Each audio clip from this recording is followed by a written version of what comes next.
Alright, welcome back y'all. So, day 51, chest and triceps. So last week, or should I say last chest day, didn't have a great chest day. For whatever reason, it just felt pretty off, strength was down, was just struggling. So we're going to find out today how the body's doing, recouping. Maybe we'll have to restructure our bench press. We'll find out. But either way, first set, 95 pounds like normal, just a nice little warm up, make sure everything feels okay, and just to get a good stretch down in the bottom, make sure we can touch the chest with the bar.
Alright, well, bench press went okay.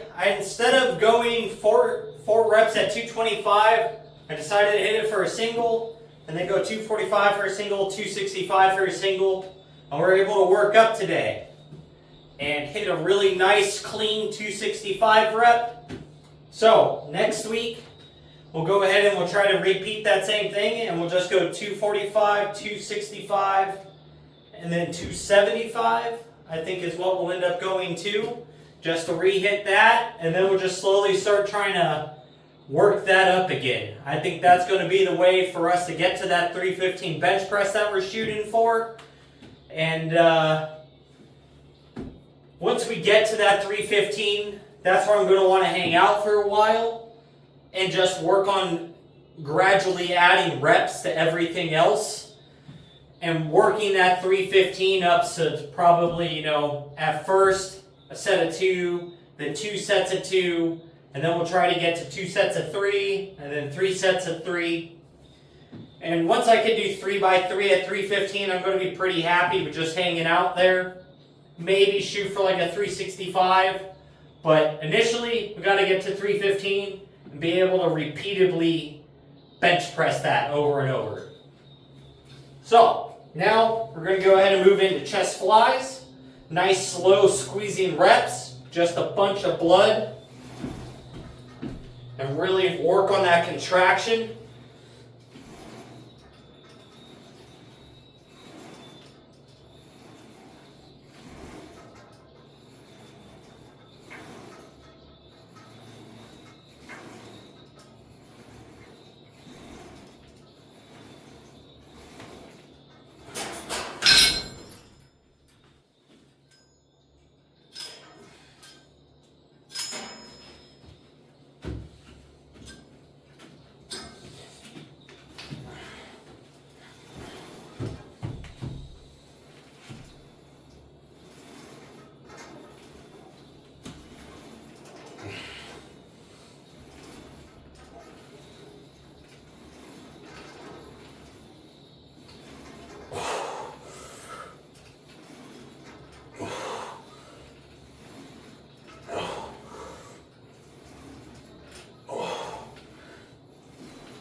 Woo!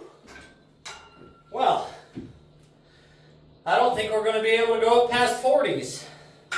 Because 50, I can't hold myself down anymore. Huh. Well, dango. Might have to just switch to only doing an incline style fly. Because I'm getting too strong to do a bent over like decline / neutral position. Interesting. But either way, it is what it is. So with that, we're going to go ahead and get set up now. We'll do our cable presses, and then we'll move into incline dumbbell flies or presses.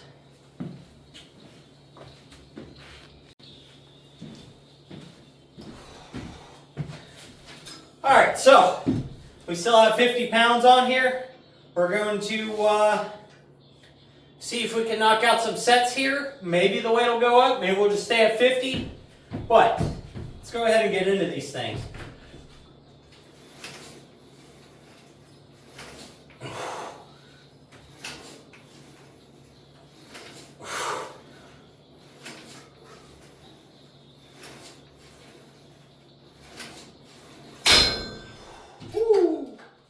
So, let's talk about starting new things.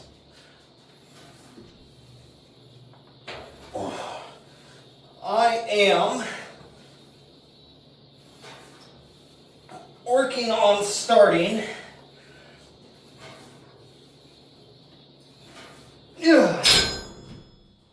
trying to learn how to develop a game. Got a interesting idea for a game. We'll see how it works out. If all the mechanics I kind of want to do work out, if it doesn't get too complicated and grindy, that type of thing. But I think if I can get it to come to fruition, it'll be a real cool little project. So, as of right now, oh boy, I feel way over my head. Like, I know zero about coding, game development, 3D modeling, mapping, any of it. I know nothing. So, I play some video games. I know how video games should play, but I have no clue how to go from this doesn't exist to here it is, we can sell it. So, that'll be an interesting process, per se. So, I think that kind of applies to just about everything, no matter what you're doing. Like, when you start something new, you're always going to feel a little overwhelmed over your head. So, I'm just trying to take it step by step.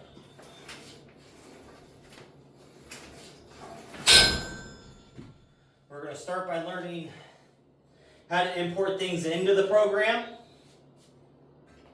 which for some, you know, that might take 10 minutes, 15 minutes to understand. Me, it's taking a little longer. But once we can do that, then I can figure out how to get those objects or assets into the game engine.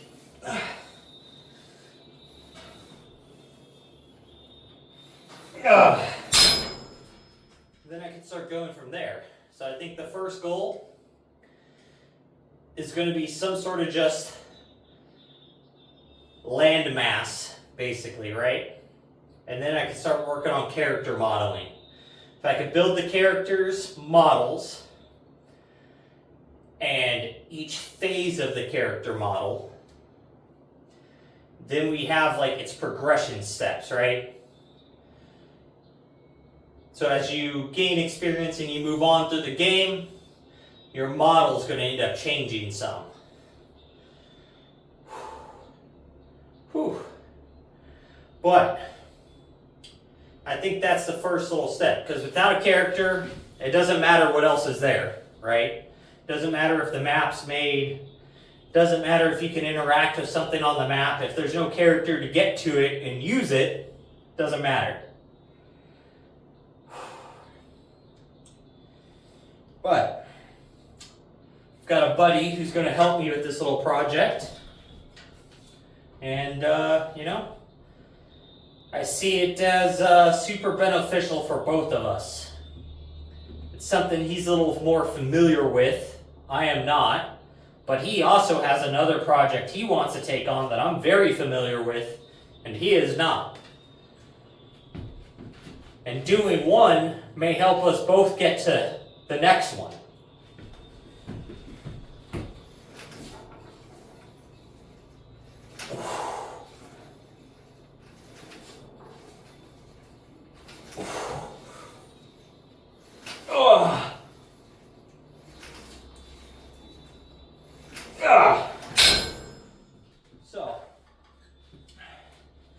But it is definitely, like if we want to relate it to going to the gym, you're going to walk in, you're going to see some people moving a bunch of weight.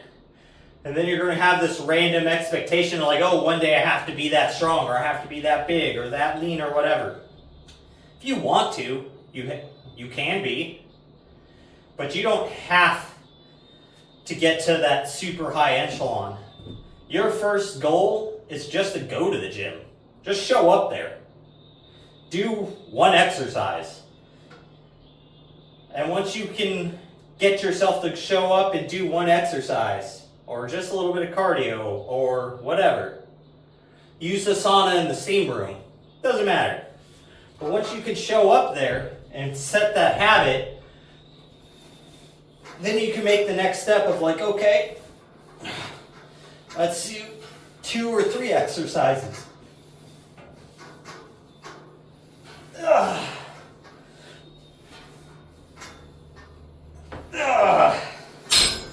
Woo.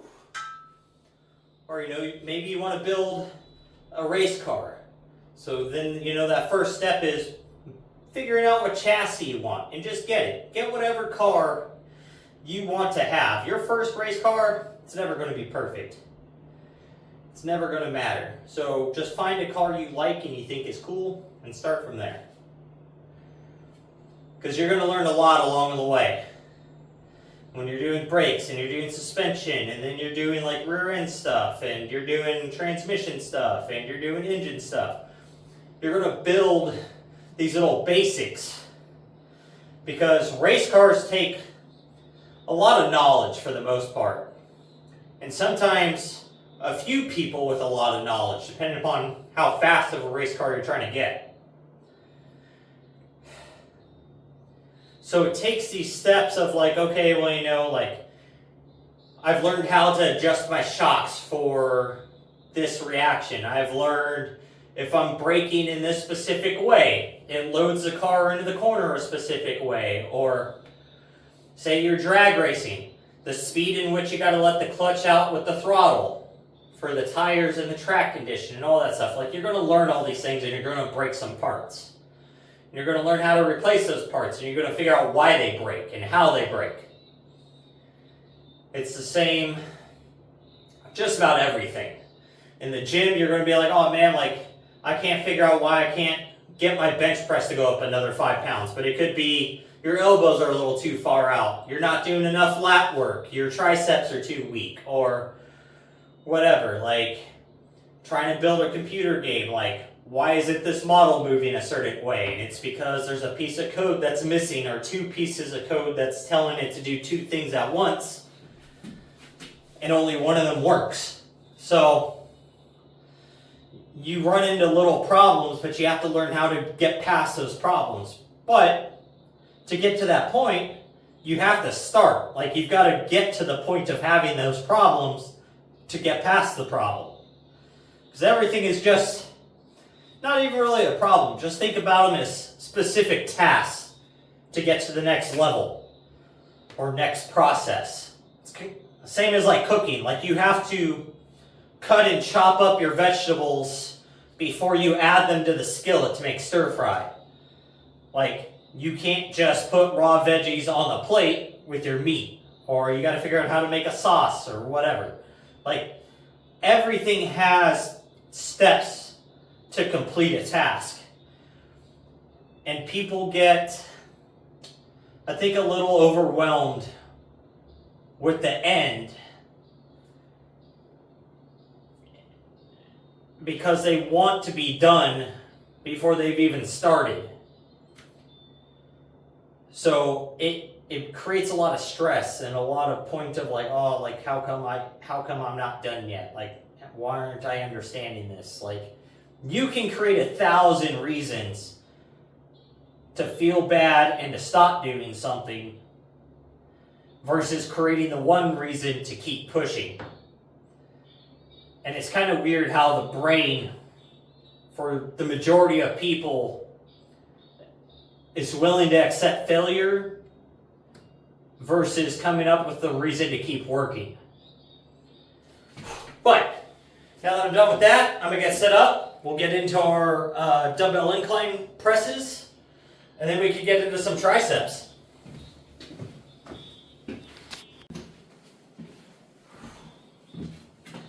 All right, so we've gotten through a few chest days now with doing the 40s for incline dumbbell presses. I went ahead and moved up on our cable press to 50s.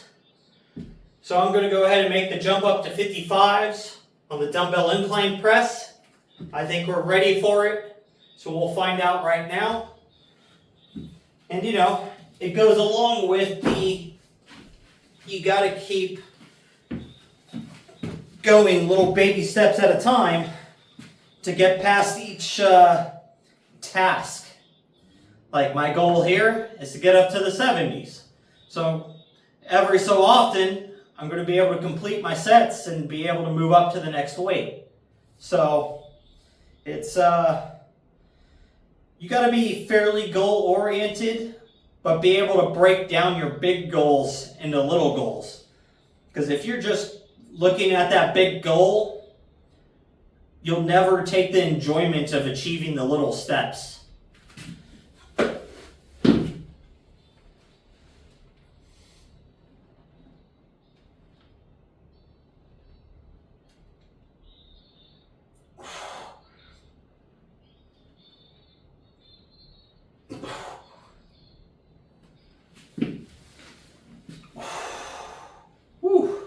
I can feel a little bit of that delt insertion. It's a little angry. So, but I think it's like those who can enjoy the little steps and little accomplishments can take pleasure in finishing a larger goal. And they're definitely a lot more likely to finish that big goal, because they don't feel discouraged the whole time until it's done. Because they're like, oh, you know what? Like, I figured out this little step. Like, that's cool. Or, oh, I moved up 5 more pounds. Sure, I got to go another 60, but 5 pounds is that little bit closer.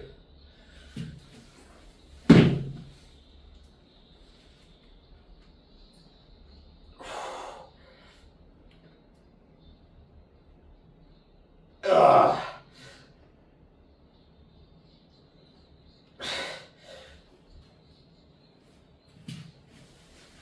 Whew. But we're going to call it there with 2 sets for these. Because I could just feel that little insertion just being a little more irritated and a little more irritated. And we definitely don't want to tear it or injure it.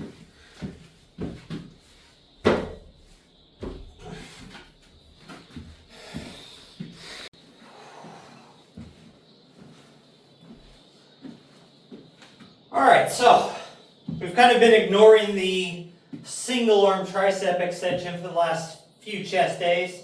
So we're going to start out with that today. And just work on nice solid squeezing. I want to stay nice and straight out front of me today. And just getting that nice twist in at the end. So, when I do these like this, I like to do them just with the cable using this ball here as my hand grip.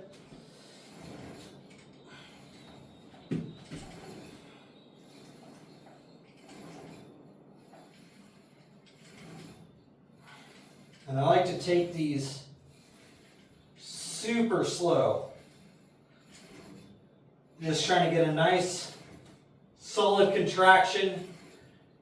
First set here, just 20 pounds, nothing wild. Just got to let the elbows get warmed up to the position. Because just because I've been doing chest, the elbows have been under load, doesn't mean that they're going to be completely ready for tricep specific movements.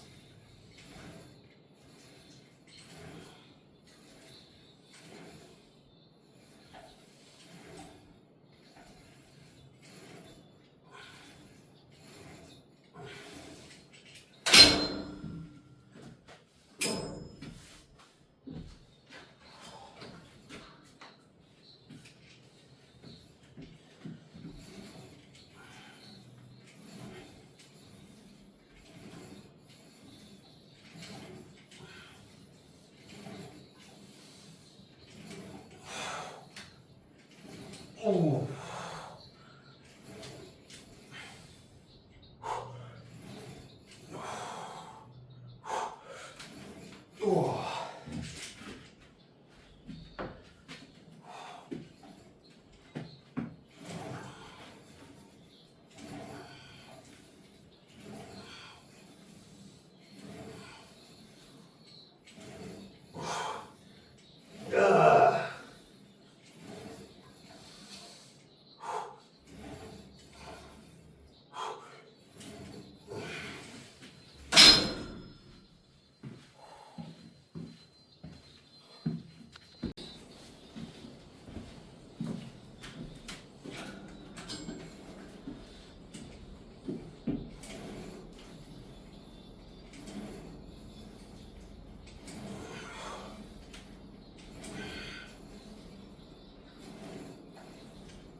Ooh.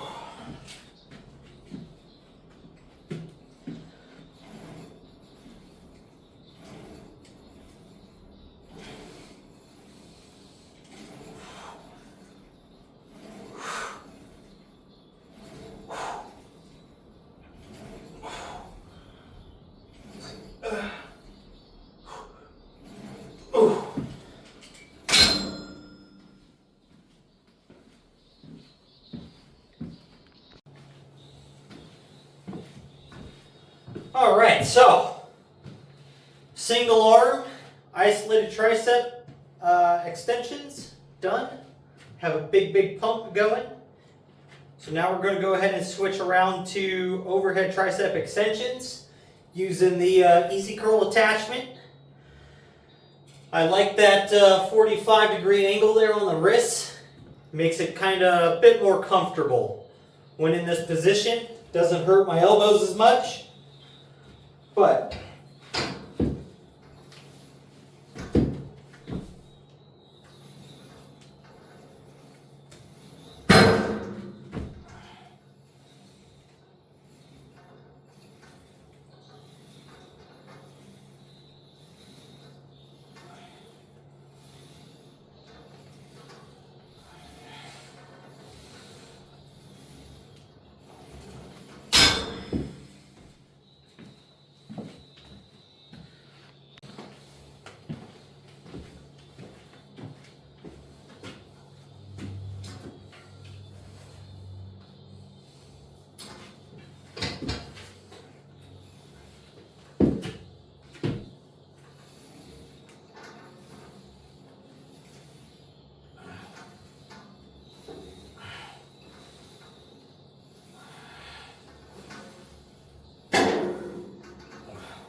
man, I tell you what, my arms feel pretty blown up.